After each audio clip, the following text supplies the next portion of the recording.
আজ ছাতা ছাড়া বের হওয়া হতে পারে বড় ভুল। ঢাকাসহ দেশের 9 অঞ্চলে ঝড় বৃষ্টি আর দমকা হাওয়ার আভাস দিয়েছে আবহাওয়া অধিদপ্তর। ঢাকাসহ দেশের অন্তত 9টি অঞ্চলে আজ বৃষ্টি কিংবা বজ্রসহ বৃষ্টির সম্ভাবনার কথা জানিয়েছে আবহাওয়া অধিদপ্তর। শুধু বৃষ্টিই নয়, ঘন্টায় 45 থেকে 60 কিলোমিটার বেগে দমকা বা ঝোড়ো হাওয়াও বয়ে যেতে পারে। তাই সংশ্লিষ্ট এলাকার নদীবন্দরগুলোকে 1 নম্বর সতর্ক সংকেত দেখাতে বলা হয়েছে।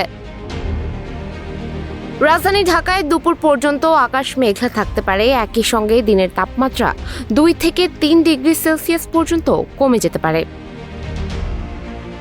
এদিকে ঢাকা, বরিশাল, চট্টগ্রাম ও সিলেট বিভাগের অনেক জায়গায় আর রংপুর, রাজশাহী, ময়মনসিংহ ও খুলনা বিভাগের কিছু এলাকায় বৃষ্টি ও বজ্রপাতের সম্ভাবনা রয়েছে। কোথাও কোথাও হতে পারে মাঝারি থেকে ভারী বর্ষণও। তাই প্রয়োজন ছাড়া বাইরে না যাওয়াই ভালো। আর বের হলে অবশ্যই সঙ্গে রাখুন ছাতা বা রেইনকোট। সুমায়া হক তন্নি, নিউজ ফ্ল্যাশ 71।